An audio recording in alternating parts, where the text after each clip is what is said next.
Welcome to the political segment of the Weekend Show. We understand that there's a growing tension in the Niger Delta region over the recent pipeline oil facilities maintenance contracts, which were awarded to some companies belonging to some Northerners. Joining us to discuss this, we have Sir Jonathan Lokpobiri, President, Ijaw Youth Council Worldwide. Good morning and welcome to the show. It's lovely to have you here today. It's my pleasure. Thank you and good afternoon. Thank you so much for joining us. So I would like to know, what's your take on this issue, the issue I just raised now in my introduction, and what can be done in this region to maintain peace? First, the people of the Niger Delta have in no way demonstrated that they want peace for their region, but they don't just want peace for the region. They also want development that is being facilitated by the resources from the environment. Now, this pipelines maintenance project is a huge project, and very deliberately, those who manage this process made sure there's no Niger Delta company that has the opportunity to participate in having the possibility of being part of this business. And that, for me, is a recipe for trouble. Now, the ways in which I do think that Nigeria can live up to our creed that we're a country of oneness. We're only a country of oneness when there's a collective adversity. Like the recent wrong policies of the CBN and the dollar issue, these are the only issues that unify Nigerians as one people. But when there's benefit, regionalism, ethnicity comes into play. You cannot tell a sane mind that only a section of the country has the resources or the qualification to apply for projects that are completely domiciled in only one region.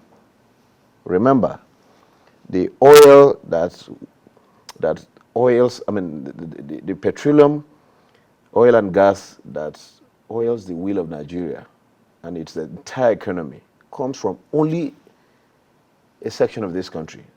It means they in 100% produce all the oil and gas that oils the wheel of this Nigerian economy.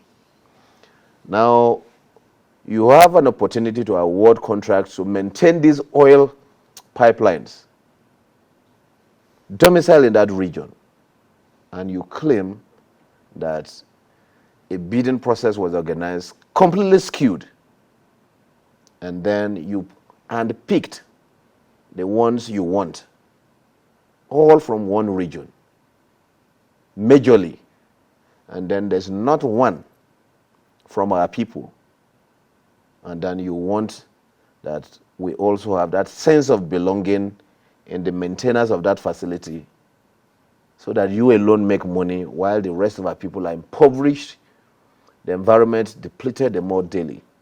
For me, it's just not fair. So do the indigenous companies and indigenous people, now, do they have the necessary capacity to, take care of the business, to run these contracts? I knew this is a pretext they normally would use. Yes, which is why I'm asking. That companies from the Niger Delta do not have neither the financial capacity or the technical know-how. Let me tell you for free.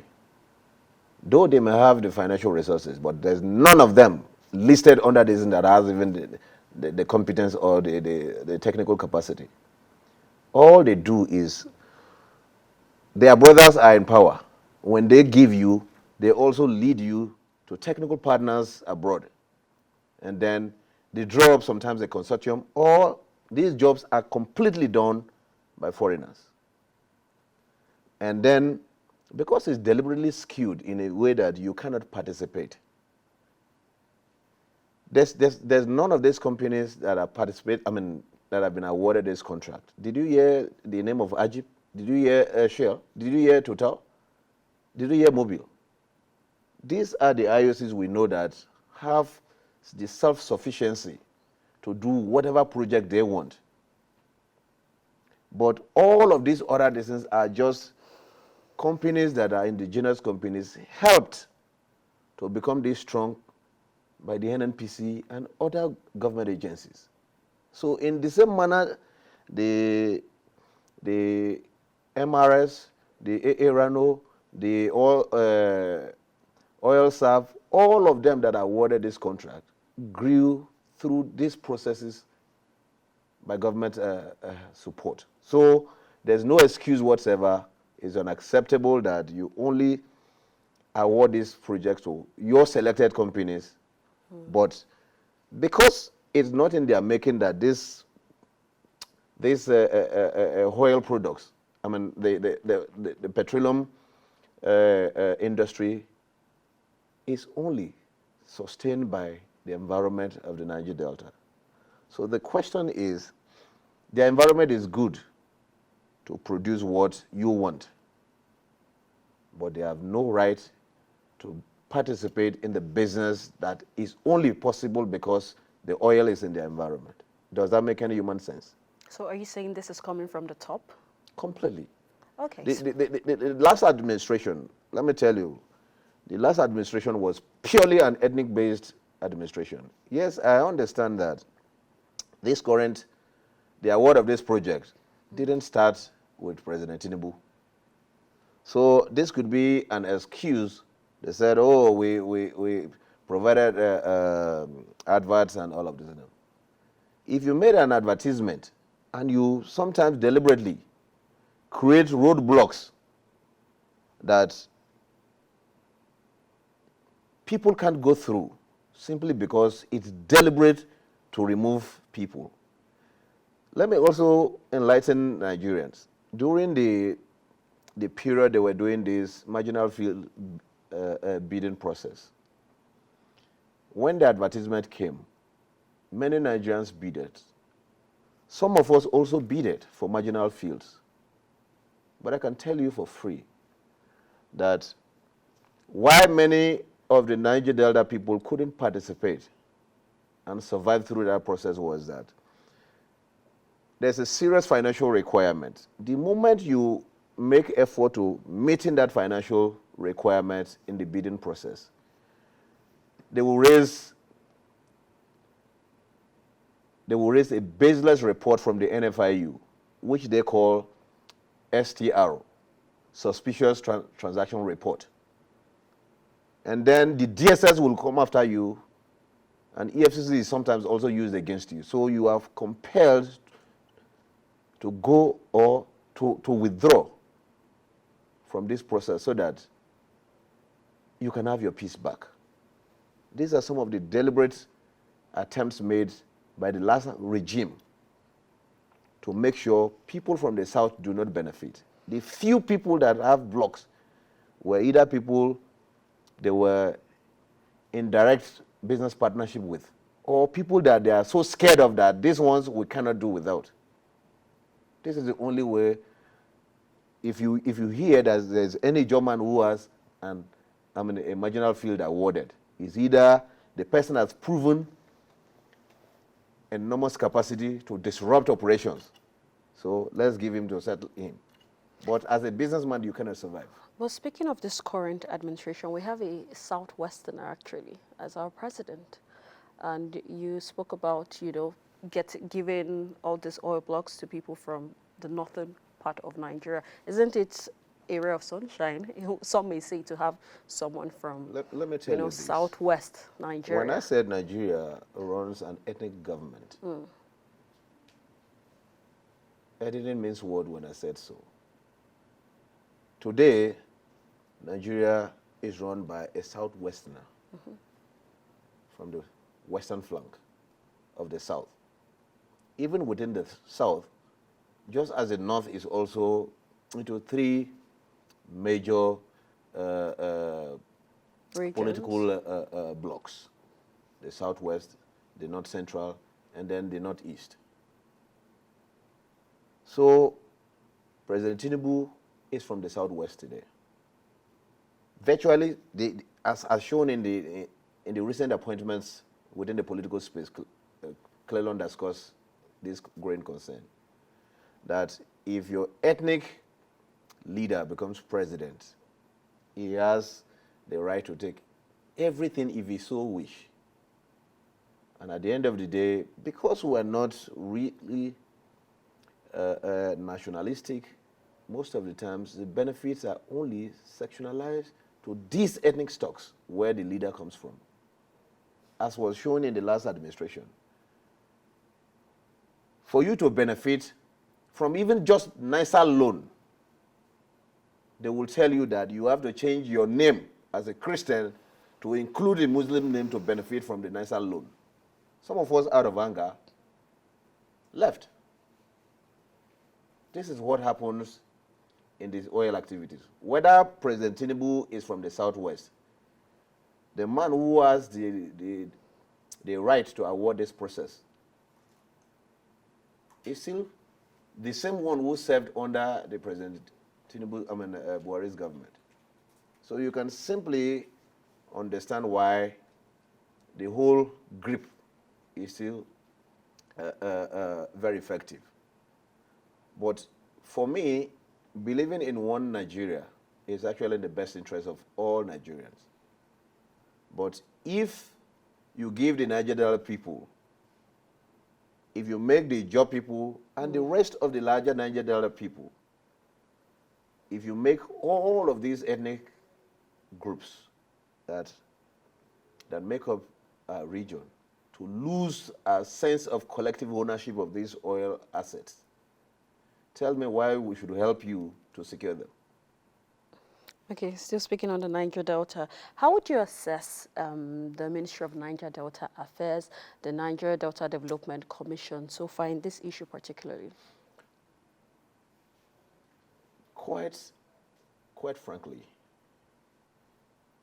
the Niger Delta Ministry, which was created by President Yaradua in 2008, I think August 10 or so, was meant to tackle, I think, about 3 major key areas: to meet the infrastructure deficit, to meet youth employment and empowerment, and then to totally revamp our environment.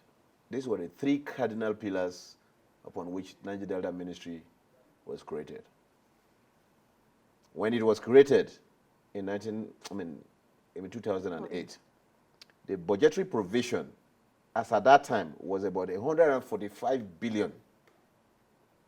That was the initial budget provided for. And then the first minister appointed was former Secretary to the Federal Government of Nigeria, Chief Ufod Kaite.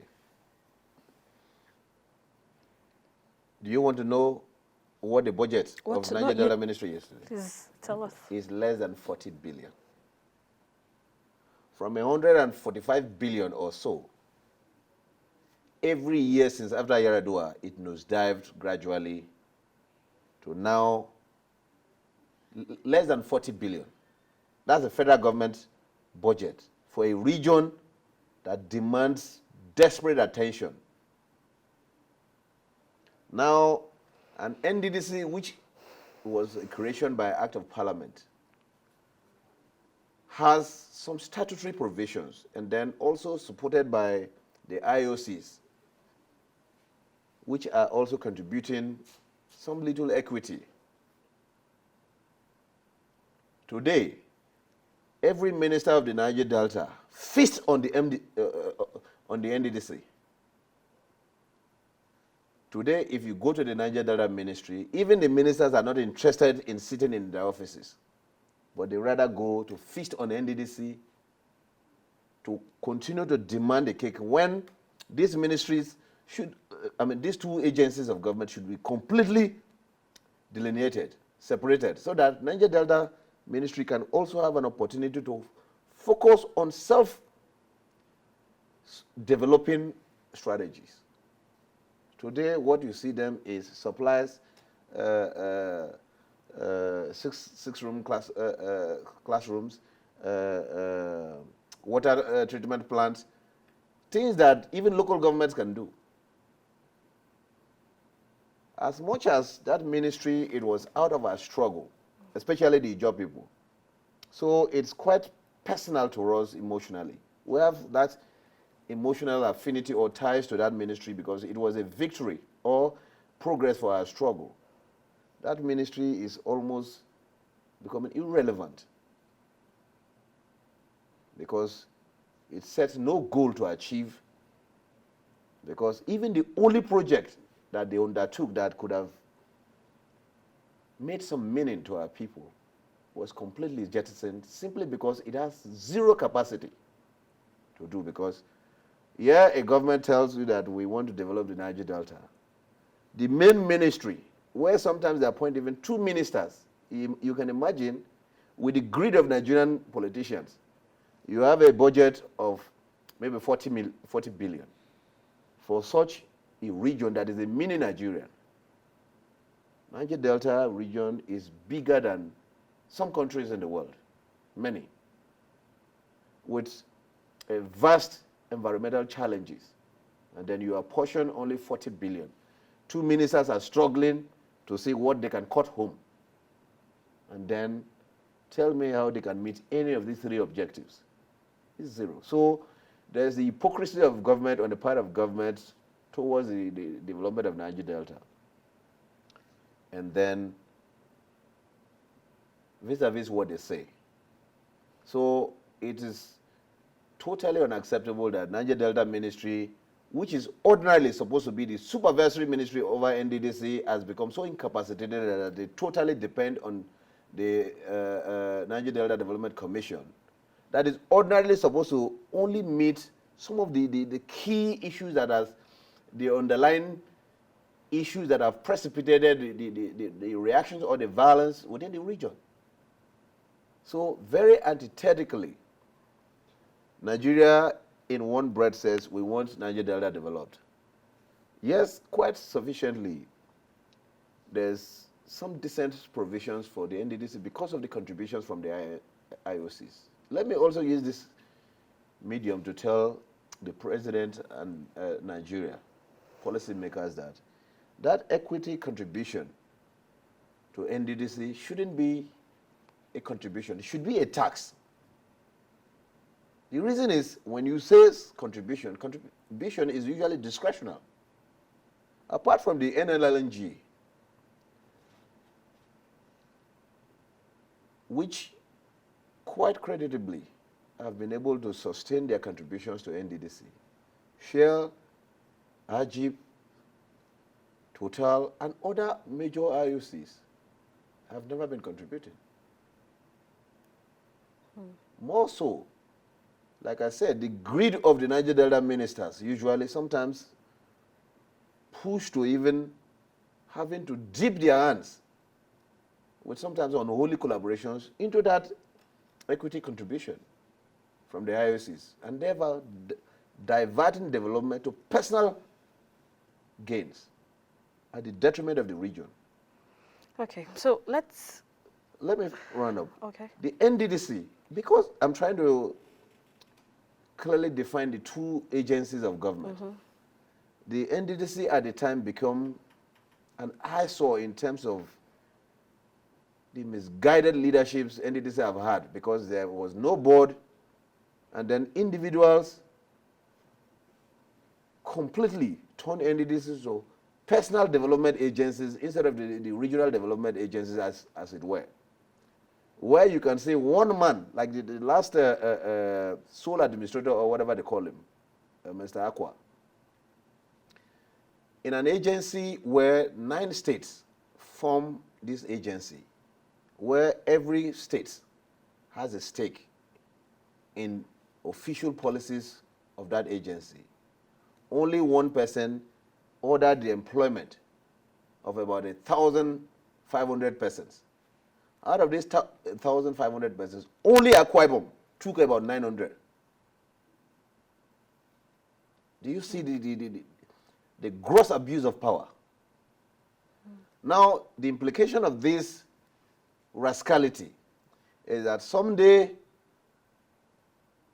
maybe within a period of 10 years or more, because in the civil service, people grow organically through the process. A time shall come in NDDC where only Akwa Ibom people will be directors in all the directorates. The reason is the growth process has prevented others from mixing. Meanwhile, our environmental challenges are the same. The kind of challenges we face are similar. We are one people. We love ourselves together, especially in adversities. Now, a Bayelsa man is MD there. Just imagine if himself said, this is my turn to undo others, and he orders an employment process and says, with what Akwa Ibom people did, meanwhile, this was not a sin of Akwa Ibom people, but the misguidedness of one individual. But it came from Akwa Ibom. So it shows that parochial mindset and created this imbalance. So, Jonathan, before we go, I would like you to speak briefly on the political conflict in Rivers State, another state in the Niger Delta. What's the position of the Ijaw people, your council there? I have spoken before, very sublimely, that the goal Ijaw people seek in this conflict between Governor Fubara and former Governor Nyesom Wike is the goal of peaceful relationship amongst these two people. It is not the wish of Ijaw people to have seen victory over Governor Wike. Our goal must be consistent with the methods we use in seeking this. We want peace for our brother so he would have the opportunity to govern and provide the needed leadership in Rivers State.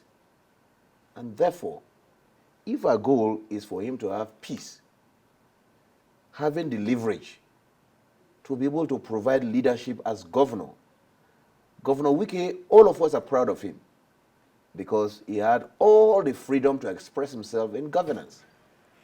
The infrastructure he did. We're proud of Port Harcourt today because a governor took the deliberate and committed desire to ensure that Port Harcourt has a rapid departure from what it used to be. This was made possible because there was freedom to express his free will as governor of Rivers State. What we also want for our brother is him having the liberty to be able to take development to another level from his successor. So this conflict, in my opinion, is completely unnecessary. But one thing you can also understand is that conflict is usually a part of political processes. Sometimes it also builds character.